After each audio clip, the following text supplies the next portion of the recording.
तुर्की के राष्ट्रपति रजब Tayyip Erdogan ने दी चेतावनी। सूडान में हो रहे नरसंहारों पर अब तुर्की चुप नहीं बैठेगा। दुनिया से कहा, अगर इंसानियत बाकी है तो अब आवाज उठानी होगी। इधर इस्तांबुल में जुटे इस्लामी देशों के विदेश मंत्री गाजा युद्ध विराम के बाद की स्थिति पर बन सकती है बड़ी रणनीति। एर्दोगान बोले, हमास तैयार है लेकिन इस्राइल रुक नहीं रहा। अब सवाल यह है कि क्या यह बैठक गाजा में स्थायी शांति की राह खोलेगी?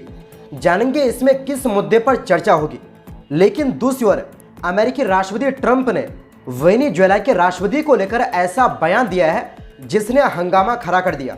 ट्रंप बोले, मादुरो के दिन अब गिने चुने हैं। क्या हमला करने वाला है अमेरिका?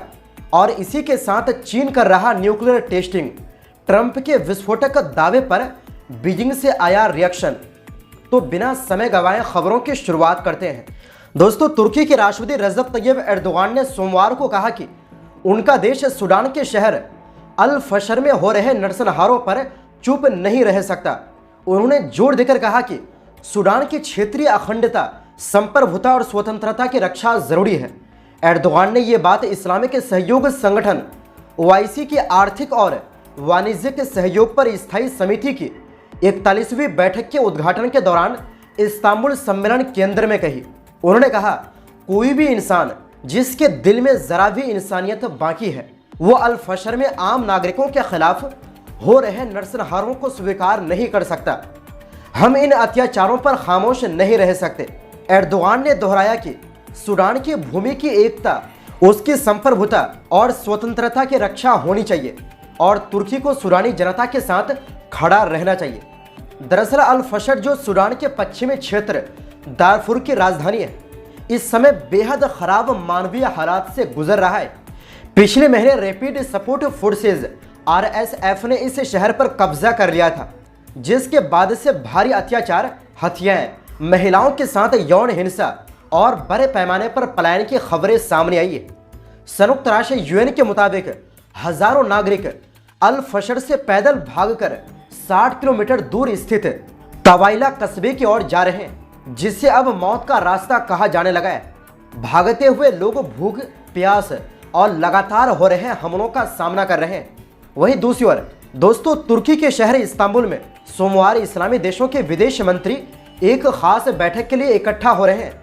इस बैठक का मकसद है गाजा में युद्ध विराम के बाद की अगली स्थिति पर चर्चा करना। वहीं तुर्की के राष्ट्रपति रजब तैयब एर्दोगान ने कहा है कि हमास इस समझौते पर अमल करने के लिए पूरी तरह तैयार है। इस बैठक में 7 देश शामिल हैं: तुर्की, सऊदी अरब, कतर, जॉर्डन, संयुक्त अरब अमीरात, यूएई, पाकिस्तान और इंडोनेशिया। इन देशों के नेताओं की मुलाकात पहले भी सितंबर के आखिर में न्यूयॉर्क में संयुक्त राष्ट्र महासभा के दौरान डोनाल्ड ट्रंप से हुई थी। उस वक्त ट्रंप ने गाजा के लिए अपनी योजना का ऐलान किया था। बैठक से पहले राष्ट्रपति एर्दोगान ने कहा कि हमास युद्ध विराम की सभी शर्तों को मानने के लिए तैयार है, लेकिन इस्राइल अपनी जिम्मेदारियां पूरी नहीं कर रहा। उन्होंने इस्लामी सहयोग संगठन ओआईसी की आर्थिक समिति की बैठक में कहा कि अब वक्त है कि गाजा के पुनर्निर्माण में संगठन सक्रिय भूमिका निभाए। एर्दोगान ने कहा कि इस समय गाजा के लोगों को ज्यादा मानवीय मदद की जरूरत है और फिर वहां दोबारा निर्माण का काम शुरू होना चाहिए। उन्होंने आरोप लगाया कि इस्राइल हर तरह से इस प्रक्रिया को रोकने की कोशिश कर रहा है। उन्होंने कहा, अरब लीग और इस्लामी सहयोग संगठन द्वारा बनाई गई पुनर्निर्माण योजना को तुरंत लागू किया जाना चाहिए, जिसका ऐलान मार्च में किया गया था। सिर्फ समझौता काफी नहीं। दरअसल पिछले हफ्ते तुर्की विदेश मंत्री हाकन फिदान ने कहा था कि इस्तांबुल की बैठक में अब तक की प्रगति का हिसाब देखा जाएगा और मिलकर आगे के कदम तय होंगे। खासकर क्या रुकावटें हैं, कौन सी चुनौतियां हैं और अमेरिका व पश्चिमी देशों से कैसे समन्वय करना है। उन्होंने बताया कि शांति की एक योजना तैयार है और ये उम्मीद की किरण है। गाजा में चल रही कत्लेआम रोकनी होगी और 2 राष्ट्र समाधान पर काम होना चाहिए। दोस्तों, तुर्की के विदेश मंत्रालय के सूत्रों के मुताबिक फिदान इस बैठक में ये भी प्रस्ताव रखेंगे कि गाजा में एक ऐसी व्यवस्था बनाई जाए जिससे फिलिस्तीनी खुद अपनी सुरक्षा और शासन को संभाल सके। तुर्की ने गाजा में युद्ध विराम कराने में अहम भूमिका निभाई है। बैठक से पहले शनिवार को तुर्की के विदेश मंत्री ने हमास के राजनीतिक नेताओं से इस्तांबुल में मुलाकात की और समझौते पर बातचीत की। इस योजना के तहत जो अमेरिकी राष्ट्रपति डोनाल्ड ट्रंप ने 10 अक्टूबर से लागू कराई थी, गाजा में युद्ध विराम लागू है। हालांकि इजरायल ने कई बार इसका उल्लंघन किया है। ट्रंप की 20 बिंदुओं वाली योजना के मुताबिक आगे चलकर गाजा में एक अंतर्राष्ट्रीय सुरक्षा दल तैनात किया जाएगा जो वहां की फिलिस्तीनी पुलिस को ट्रेनिंग और मदद देगा। ये दल गाजा में शांति और सुरक्षा बनाए रखने का काम करेगा और इसके बाद इजरायली सेना धीरे धीरे वहां से हट जाएगी। इस फोर्स में ज्यादातर अरब और मुस्लिम देशों के सैनिक शामिल होंगे। वहीं दूसरी ओर दोस्तों, अमेरिकी राष्ट्रपति डोनाल्ड ट्रंप ने संकेत दिया है कि वेनेजुएला के राष्ट्रपति निकोलस मादुरो की सत्ता अब ज्यादा दिनों तक नहीं टिकेगी। ये बयान ऐसे समय में आया है जब कैरेबियन सागर में अमेरिकी सैन्य गतिविधियां तेज हो गई। CBS न्यूज के कार्यक्रम 60 मिनट में ट्रंप से पूछा गया कि क्या मादुरो के राष्ट्रपति पद के दिन अब गिने चुने?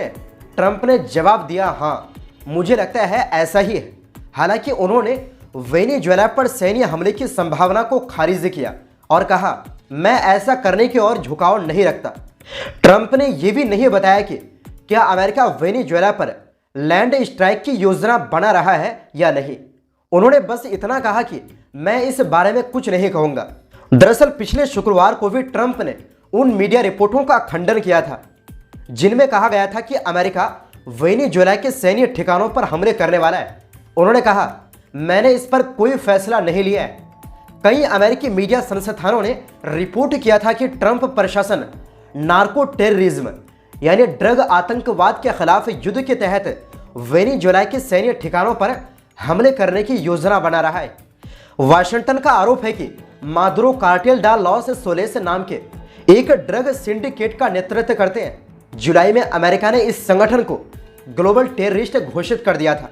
सितंबर की शुरुआत से अब तक कम से कम 14 हवाई हमले किए जा चुके हैं, ज्यादातर कैरेबियन सागर और पूर्वी प्रशांत महासागर में। इन हमलों में अब तक 64 से ज्यादा लोगों की मौत हो चुकी है। मानवाधिकार संगठनों और कानूनी विशेषज्ञों ने इन हमलों की वैधता पर सवाल उठाए हैं। उनका कहना है कि ड्रग तस्करों के खिलाफ अमेरिकी हमले अंतर्राष्ट्रीय कानून का उल्लंघन है। संयुक्त राष्ट्र के मानवाधिकार प्रमुख वोल्कर टर्क ने इन हमलों को अस्वीकार्य बताया और इन्हें गैर न्यायिक हत्याएं कहा। उन्होंने स्वतंत्र जांच की मांग की है। दूसरी ओर वेनेजुएला के राष्ट्रपति निकोलस मादुरो ने कहा कि अमेरिका झूठे बहाने बनाकर उनके देश के खिलाफ युद्ध छेड़ रहा है। वहीं दूसरी ओर दोस्तों, सोमवार को चीन ने अमेरिकी राष्ट्रपति डोनाल्ड ट्रंप के लगाए गए गंभीर आरोपों को पूरी तरह नकार दिया। चीन के विदेश मंत्रालय ने कहा कि वो किसी भी तरह के गुप्त परमाणु परीक्षण नहीं कर रहा है और हमेशा एक जिम्मेदार परमाणु शक्ति के रूप में काम करता आया है। बीजिंग ने साफ कहा कि वो सिर्फ आत्मरक्षा यानी सेल्फ डिफेंस के लिए परमाणु नीति अपनाता है और परमाणु परीक्षण पर लगे अंतर्राष्ट्रीय प्रतिबंधों का पूरा सम्मान करता है। दरअसल रविवार को ट्रंप ने कहा था कि रूस और चीन दोनों भूमिगत परमाणु परीक्षण कर रहे हैं, लेकिन अपने देश के लोगों को इसकी खबर तक नहीं होने देते। ट्रंप ने कहा, मैं अकेला ऐसा देश नहीं बनना चाहता जो परमाणु परीक्षण से परहेज करे। अगर वो कर रहे हैं तो हम भी करेंगे। ट्रंप ने कहा कि अमेरिका के पास किसी भी देश से ज्यादा परमाणु हथियार है और अब वक्त आ गया है कि दुनिया परमाणु हथियारों को कम करने की दिशा में कदम बढ़ाए। उन्होंने बताया कि इस विषय पर रूसी राष्ट्रपति व्लादिमीर पुतिन और चीनी राष्ट्रपति शी जिनपिंग दोनों से उन्होंने बात की है। ट्रंप ने दावा किया कि अमेरिका के पास इतने परमाणु हथियार है कि वो पूरी दुनिया को 150 बार तबाह कर सकता है। तो दोस्तों, फिलहाल के लिए इस रिपोर्ट में बस इतना ही। फिर मिलते हैं एक नई रिपोर्ट्स के साथ।